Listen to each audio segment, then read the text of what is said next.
are more than 100 unique styles of beer, each with their own set of ingredients, process, guidelines, history, and experience.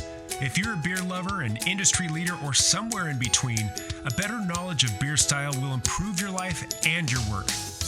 Welcome to A Sense of Beer Style, essential beer style training for those who want to lead in food and beverage. I'm Julia Herz. And I'm Jeremy Storton.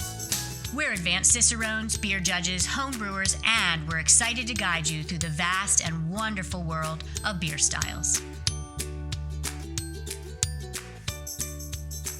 Well, welcome back to the Sense of Beer Style, everyone. Welcome back, Julia. Good to be here. Though, this one, I'm a broken record. I admit it. I'm a broken record. This is one of my favorite styles, along with all the other dozens of favorite styles I have. The reason why this is one of my favorite styles is because I grew up in Southern California. I grew up around good Mexican food and margaritas. I love margaritas when they're made well, at least. And for me, this beer, although it hails from Germany, is frankly the margarita of the beer world. And if you know which beer I'm talking about already, then you know I'm talking about the Gose. And how many times have you heard someone say, "Ooh, I don't like sour beers"? That's fair. We don't all have to be fans of the same things, but all those people who don't like quote unquote sour beers, but love margaritas, they need to try these and give them a second shot or first shot and pair them with the right food. And we'll talk about that in just a minute. The history behind this beer, in the last 2015 BJCP guidelines, this was in the historical category, because this is a beer that cropped up in the 1800s in the region in eastern Germany of Goslar along the Gose River. It was made popular in Leipzig and really became a beer to be enjoyed. And, when you know it, World War II really shut this down because, the infrastructure was gone. And after World War II, not everyone wanted anything from Germany, as you can probably imagine. But luckily, some craft brewers and likely some home brewers resurrected the style. And thank goodness it's back, because it is absolutely wonderful. So let's dive into it. Julia, let's talk about the ingredients that go into this beer. Excellent. And a little bit of history, too, to kind of add to the romance of the story. I would also say you want to try this beer after you ski. You want to try this beer after you have a crazy kick-ass cardio workout. This beer is sessionable, quenching, gives you a little bit of protein and kind of like drinking liquid bread, and gives you electrolytes. It gives you a sense of a little bit of like chef spices because of the coriander. So the modern version and approach to this beer, which is a little different than the history, right? The Gose River is where it certainly came to be. And then in Leipzig, which I've never been to, it really became popular in the 1700s. You've got these Gose houses that just were just making this type of beer. And then it died out. World War II, kind of everything calms down. And then credit to American craft brewers, and I'm sure other brewers around the world, really brought this style back. It's very, very palatable style, right? This is a beer style where pedestrian level entry of, I don't want that mass produced lager or real big hoppy IPA. Give people a Gose. It's going to give them the notion that this is a food beer, that this is an activity beer, this is a lifestyle beer. And so Pilsner and wheat malt is the base. Anytime we have that, we have the essence of a very approachable beer. It's that restrained use of salt. Almost think of sea salt, and you're sitting on the ocean edge. No seaweed in the mix, right? Sea salt, and a beautiful refreshment factor because of that salt that helps balance food. And also, in addition to salt, which is such a unique addition to beers, you've got the essence of coriander. Now, genetically, some of us are predisposed. A certain population, Jeremy, and I know you know this because you're a fellow advanced Cicerone, but if you didn't know, some of us are genetically predisposed to perceive coriander as soapy, waxy. Others Hmm. perceive coriander as like where parsley wants to be when it grows up, right? Coriander is an amazing addition. So I love the essence. I think of kind of the seas and bread in a glass, and then a little bit of coriander kind of brings you to that place. And it goes to like lemon, citrusy types of places, but not celery like, right? The guidelines talk about not celery, not ham. You don't want it to go vegetal or anything like that. So it takes actually some nuance to brew these beers. And I would say that that's a quick hit. These beers are ales. We're in the European sour ale, so they're not lagers. So there's also essence of some German ale yeast. German ale yeast, unless you're talking Weizen ale yeast, which to me is its own lane and its own kind Yep. of category, really isn't the star. Even though lager yeast will take much more of a backdrop, and ale yeast will be much more forward with, say, esters. The German ale yeast will give it a little bit of yeast ale notes, but it's not a predominant thing you're looking for in the sensory aspects of this beer. Yeah, predominantly it's got that lactic character, that lactobacillus to make it yogurty kind of. Julia, I love that you mentioned that this is a great beer for after exercise. I figure we bring that up when it comes to pairing. But besides calling this beer the margarita of the beer world, I also call this grown up Gatorade. This is perfect for that, Yes. and it's not particularly strong either. So after a good effort, you have one of these, feel better, then we'll go out later on and hopefully have some more. But this beer, when we pour one of these, if we take the average sample of a good Gose, we're looking at a color that is just kind of like a moderately yellow color. Can be kind of bright and strong, can be slightly pale, but it really owns that yellow color space.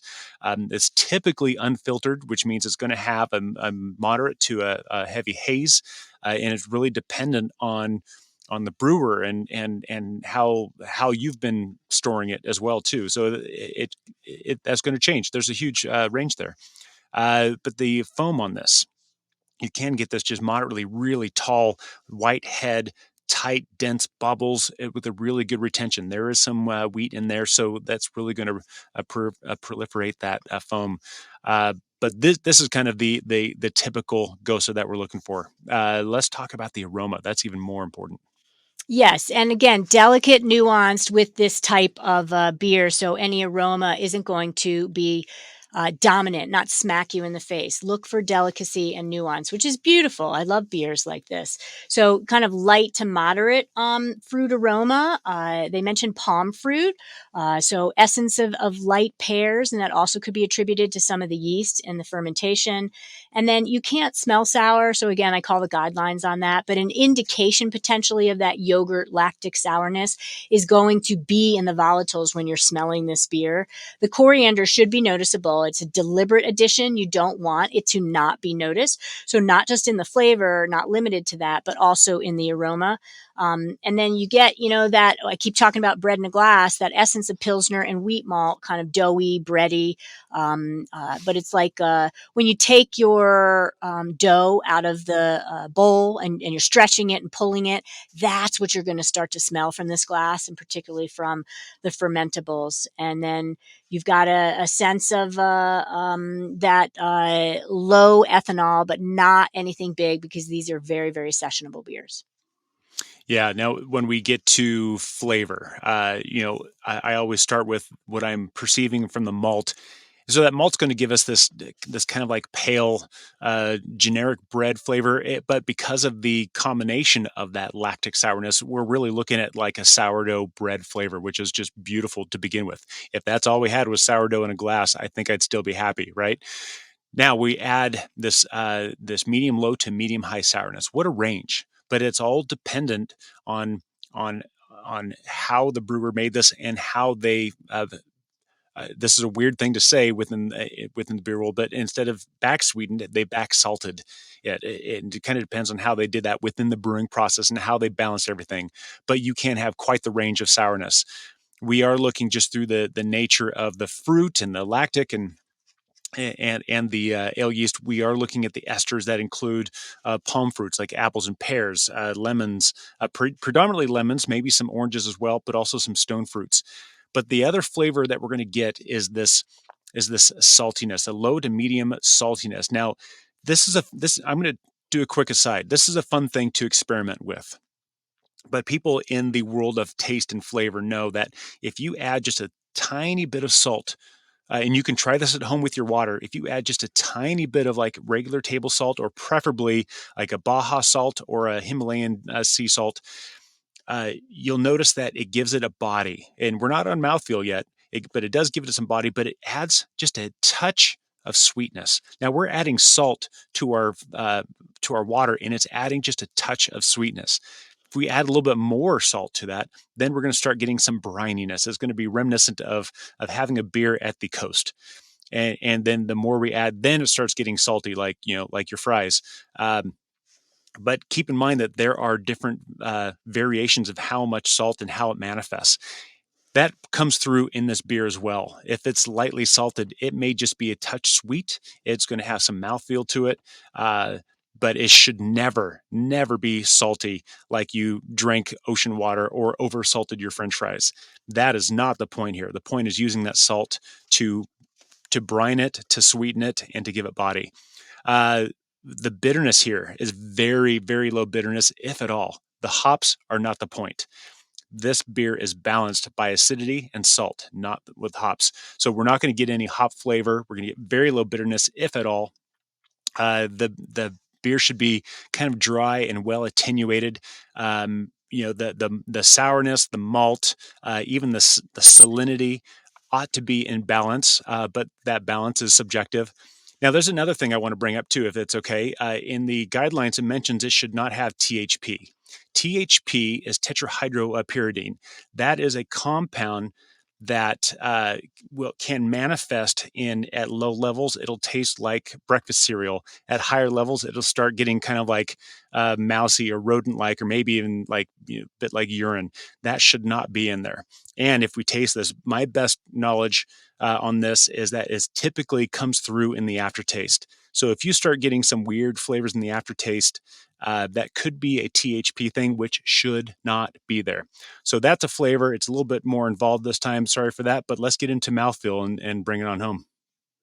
Yeah, and you did cover some of the mouthfeel. So you get that essence of this is kind of medium weight in body, but not in density. I like how you kind of cued that up. It also is high to very high carbonation. So that's going to Yeah. balance out any of the body and bring it to more of a lighter, kind of pillowy place. But effervescence is a big aspect of this beer style. The salt might talked about in the style guidelines might make your mouth tingle a touch, but again, this is like how much you salt a dish. This is not about over salting, as Jeremy said. And then you do get some body from the fermentables, the wheat malt particularly, and a little bit of acidity will kind of create a mouth puckering effect, not a tart effect, but just slightly a smack of tart, I shall say, with these on the mouthfeel. Yeah. That's what I got. Yeah, well, when we compare this to other beer styles, the ones that really kind of stand out is one we could compare. Germany. We assume that Germany is just a land full of lagers, but they have everything, including two sours, Berliner Weiss and Gose. So that's obviously a great comparison. But the Gose is not going to be quite as tart or acidic as the Berliner Weiss, and we've got that presence of salt and coriander, maybe some orange peel, depending on how they brew it. So they're going to occupy a similar space. They're both lactobacillus soured, clean beers, but that Berliner Weiss is just really going to be tart and kind of a separate animal in and of itself. We could also compare just from the wheat and the coriander and the of the Gose to a wit beer. And in the next Stylecast, we'll talk about a wit beer. But the Gose is going to be sour. It is going to have that salinity, which manifests in different ways that the wit beer does not have. And then there's the question of the fermentation character. With the wit beer, it's going to be more Belgian phenolic, and this one's just going to be very, very clean. Those are the best comparisons for Gose. Let's talk about the commercial examples. And commercial examples are traditionally more from Germany, and yet you've got some craft brewers. Anderson Valley Gose is listed first in the guidelines. I love that. It's also alphabetical, so that helps. But Bayerisch, Bonds, Leppiziger, Gose is a really good one, and definitely out there and influenced a lot of beer study on this. Rutgers Gose, the original, and then Westbrook Gose. So there are examples out there, and also too, always you can homebrew one. These are easier beers in my view to make. The complexity comes from the addition of the ingredients, but also rewarding because this is not a beginner beer style to brew, but No. if you can't find one, I'm saying that it's not the most advanced style either. So go for that. Yeah. And I do have to say it's not on the official list, but I love that. I have to give a little credit to Dogfish Head. They put out their Sea Quench a few years ago, and that is a fantastic a version of a Gose. And I bring that up not to adore Dogfish Head or try to solicit any favors. It's just the fact that they hit that hard and they distributed that throughout the country. So it kind of brought Gose back into mainstream. It was easy to find, and a lot of people got a good sense of what a good Gose can be. And so I have to give a little credit where that's due. When we talk about the numbers, this is not a strong beer. This is a very drinkable beer. We're talking ABV in the realm of 4.2 to 4.8. So if you're studying for a test, 4 to 5 is good enough. The lower end of the average alcohol scale. You can have a couple of them, especially with tacos at the beach. It's wonderful. IBUs, remember, hops and bitterness are not the point. So we're looking at 5 to 12 IBUs. Our palate really can't discern 12 IBUs and lower.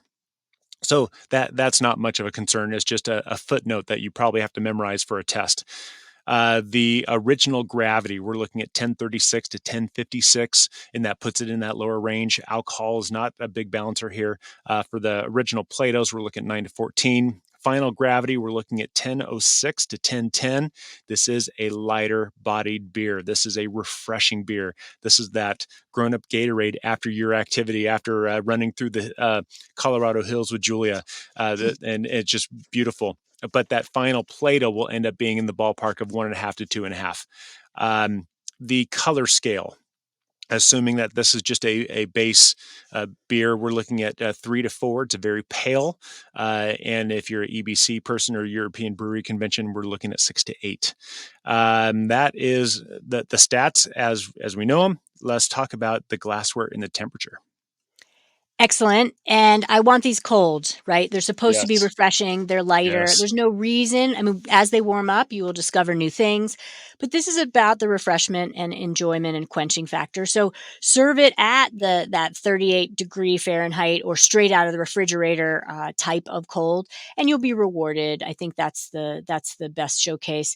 The glassware is relative. I'm not familiar with any one total main glass. I mean, you're holding up a kind of advanced version of a Stanga, which maybe more the German Kolsch would go into. Yep. But so Germany, you have, or Jeremy, not Germany, Germany. I've been called worse. What brand is that?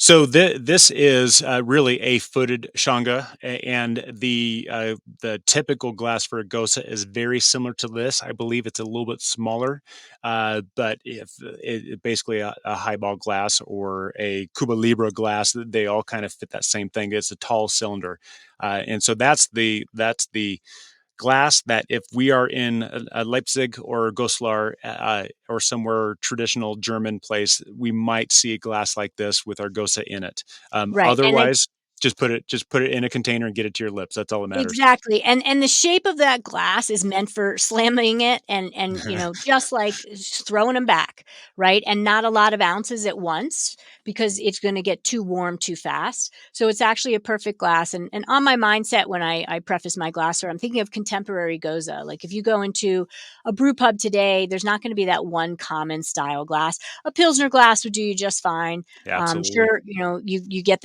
serve the pint. I avoid that, and we'll do a whole prep episode on that. But I like that you just pulled that up. Okay, let's get to pairings. So pairings. So one of the things that I noticed with the interaction of flavors is I love the way that acidity tempers the spicy capsaicin heat. whenever I have chips and salsa or something that just really puts heat in my mouth, something acidic like tomatoes or lemon or something like that really helps. That's where the beauty of the margarita comes in, which is a beautiful pairing in and of itself. It's sweet, it's sour, it's salty. Now we add spicy to it through the wonderful vehicle of chips and salsa. Then we have a beautiful, perfect, meant to be pairing. So I'm going to go with, honestly, anything Mexican. This would be great. But even more specifically, this is the type of beer I want to have after a bike ride, after surfing. We're sitting at the beach. We've got some fish tacos. It's warm. It's sunny. I want a beer like this to go with that. By the same token, anything seafood. I love these flavors with Greek food, with a gyro, with hummus, with spanakopita. It's just, these are the flavors I want on that day, and with that beer is just heaven to me. How about you? Sounds so intriguing and delightful. And my answer is, I'm going to take you all to the summer. We're sitting on the patio. We're looking over at my garden. I was successful. It's the end of the summer with growing watermelons and cucumbers. And we're going to cut those up, right? We're going to whisk some of our Gose with, say, some apple cider vinegar and maybe a little drizzle of fresh raspberry juice. And you're going to marinate that salad, and you're going to have one of the best summer salads. And then you're going to pair it with a Gose, and the salt in the Gose, and maybe you're adding Himalayan salt, Jeremy brought up, on top of that salad is going to have, there's just going to be so many synergies and complements, right? Yes. That I would hope my heart would be warm if you were successful in life enough to get to try that. And so go for that as my suggested pairing. Yeah, absolutely. This is a fantastic post-activity summer beer. So go out and find your perfect day and your perfect situation with Gose. But Yes, until and then, one last tidbit too, because my slate and overview was really style guideline centric for BJCP, but more the contemporary Gose. I neglected to kind of mention that the traditional styles have that spontaneous fermentation aspect, so you could get some gamier, more wild versions of these with more kind of maybe even Brettanomyces, and the more contemporary ones emphasize that lactobacillus or deliberate kettle souring of these types of beers. yeah, So just great footnote. Great footnote. That is perfect, because if we're trying to rebrew something from the 1700s, it may be funky, and you know what? That's okay. Enjoy it. Yes, right on. Be well, everybody. Thank you for listening to A Sense of Beer Style, the essential beer style training for those who want to lead in food and beverage. With advanced Cicerones, me, Julia, And me, Jeremy. Tune into the next episode as we continue exploring the world of beer styles and what to make of them. We encourage you to listen to the prepisodes to build your foundation and better understand beer styles. And before the next episode, I'd like to ask you to review the show and let us know what you'd like featured in upcoming episodes. Until next time, here's to you and your sense of beer style. Thank you for listening. Cheers.